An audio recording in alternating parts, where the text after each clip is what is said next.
All right, folks, welcome back to the Live at a Dollar Podcast Network. We're here in Radio's Yard. We're going to do a little hobby talk with one of my besties. Best friends. Swee is here with us. That's right. Swee, how you doing? Welcome back to the Yard. Sensational. How you doing? Everything. That's why I wanted you to do that. It was like a layup. I was LaMelo right there, throwing the layup. The go. Right, that's the go. All right, let me ask you a couple questions here. It's going to be brief today, nothing too crazy. I want to ask you because, first off, I think I want to go back a couple weeks because you were part of probably the biggest stream of all time on the Whatnot app, that Sapphire massive break that you guys did. The 10 caser. 10 cases. Did it twice. I'd like to. Right, you've done it now multiple times since then. But did it twice. what's that like? I mean, like I open up one box at a time, sometimes half case. You know what I mean? Like 10 cases, it's a lot of boxes to open up a Sappy. It's very stressful on the back end, but it's very fun when you get into it. Right. You know, it's a lot of fun when you get into it. At the end of the day, you're opening 10 cases. They're like $60,000 a case. Right.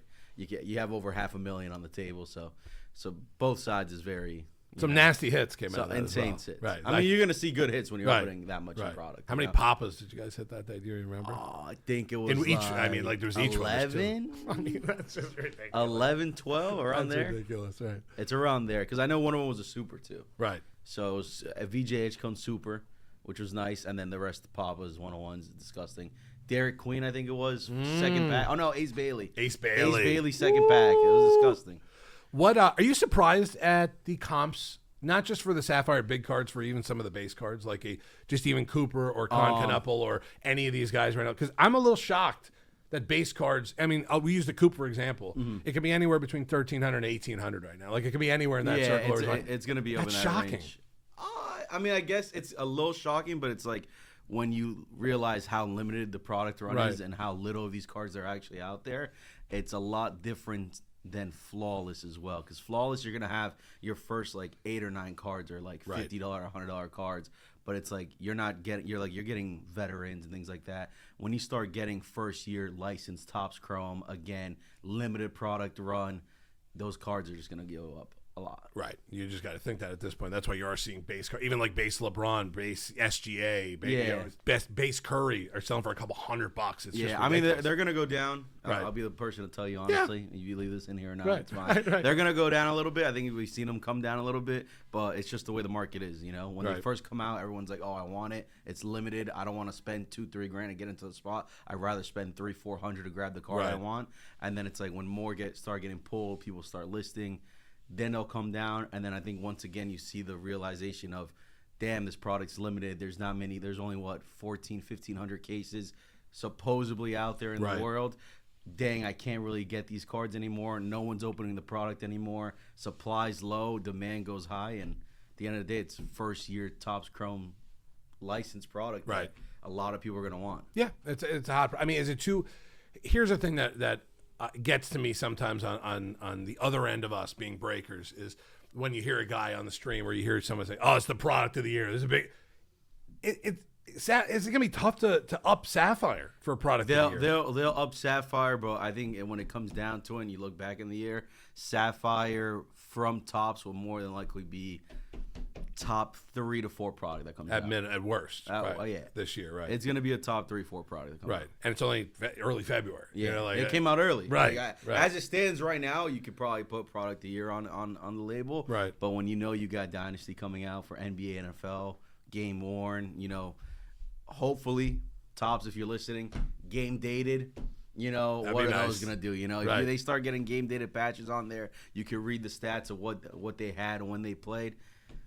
That ought to be product of the year. Yeah, because you know what? It's funny you said that too, because after that big game that they had, the Knuckle and Cooper, when both guys just went bananas in the game, right after the game, they took the patches from both guys, put them in the new update that's going to come out, whatever it is. Mm-hmm. Like that kind of stuff, when they keep doing that kind of stuff, that's what makes this product so good and what's going to make it great. Right. Well, 100%. When you're able to get that, because that's going to be a huge chase. Someone who's chasing Cooper bases in Sapphire is going to chase They're going to want to an update card with Knuckle and Cooper Cup on it. Right. That's going to be fun. Rookie of the year, bro.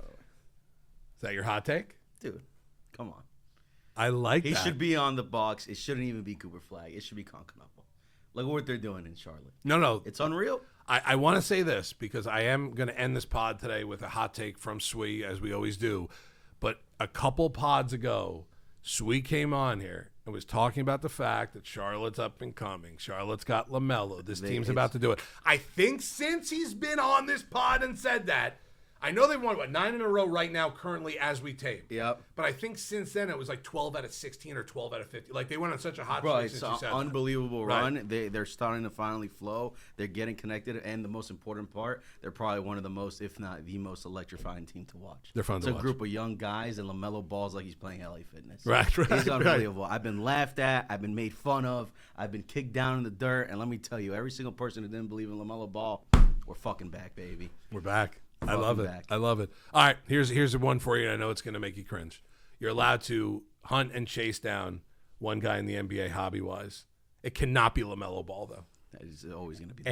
Who's two then? All right, we know who one is. I want your hot take on your number 2 guy in Swee's head to chase to try to find Top Sapphire, one of these products that's nasty right now. I'll even keep with Sapphire at this point. Who else to chase outside of LaMelo there? I mean, it's got to be the up-and-coming rookie of the year, Concanopo. The guy's balling out of his mind. You can't go wrong with him right now. And honestly, Cooper, look at Cooper Flag's prices compared to Concanopo, and then look at the stats. Right. You know what I'm saying? Everyone's head over heels over Cooper, but when you look down into it, when they're that close in comparison in stats and such, and Concanopo, to me, a little bit more electrifying as a player as well. He gets into it. The Hornets announcer, can't go wrong with it. A lot of things add on. I'm the type of guy who's going to tell you, look, I don't need these guys to go on and win an NBA championship.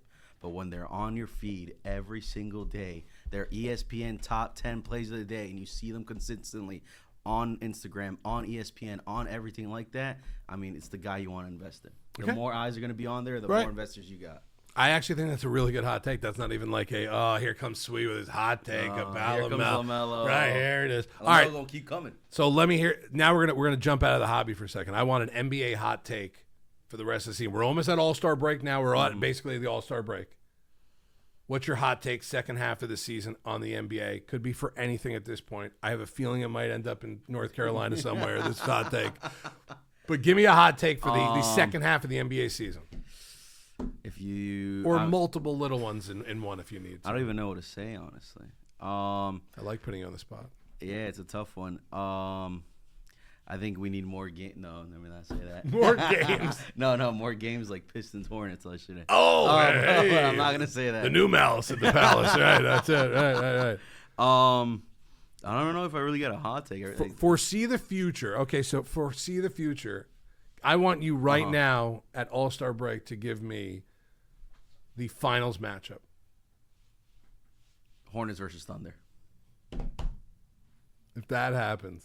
Hornets versus Thunder. And it's LaMelo versus SGA. I want you to know I have the Hornets to make the playoffs plus 1,200 before the madness, and it's probably the greatest feeling of all time. Right now, you got to be feeling good. It's got to be the greatest feeling of all time. If you didn't take it, you don't watch NBA basketball. What was your worst bet for the Super Bowl? Thinking the Patriots could cover 4.5. God, Drake. I know. May. Drake May. Was it Drake May or was it the O-line? I don't know. I'm gonna put. I think a little bit of both, but that O-line is stinky. Yeah, it's bad. That was bad. Like their first round pick. If you're anyone but Christian Gonzalez right now, you should feel ashamed of yourself. Yeah. 100%. Shout out to our boy Ligons, by the way, a legend in the backyard for doming a box of FOTL the day before and hitting Christian Gonzalez 1-1 black shimmer. Wow, that's epic. Well done, Ligons. All right, that's gonna do it for here. Sweet, I like doing this. We need to do this more often. You know, radio. I know you're a good man. You missed Ferez though. You and Ferez would have been electric. It would have been electric. Oh man, I would have gotten bullied on that one. 100%, not even a question. That's why we wanted you to come on. Sweet, you're my guy. I love you. That's the legend himself, Sweet, right there. Kobe in the back, as always. Very quiet today. Kobe's the GOAT. Right, he was quiet today. He's laughing in the back now. That's it. A lot of things to do today. That's it. All right, that's going to do it for us. Another edition of Hobby Talk here with the one himself, Sweet. That's right. The one is only by one name. It only goes by one name. I don't even know if he's got a first or last name. It's just Sweet. I don't actually. Right, it's just Sweet. It's only in 3 letters also, which is incredible. Yeah. All right, I'm Radio. That's Sweet. Kobe's in the back. Another edition here of Hobby Talk with the man himself on the Live at $1 Podcast Network.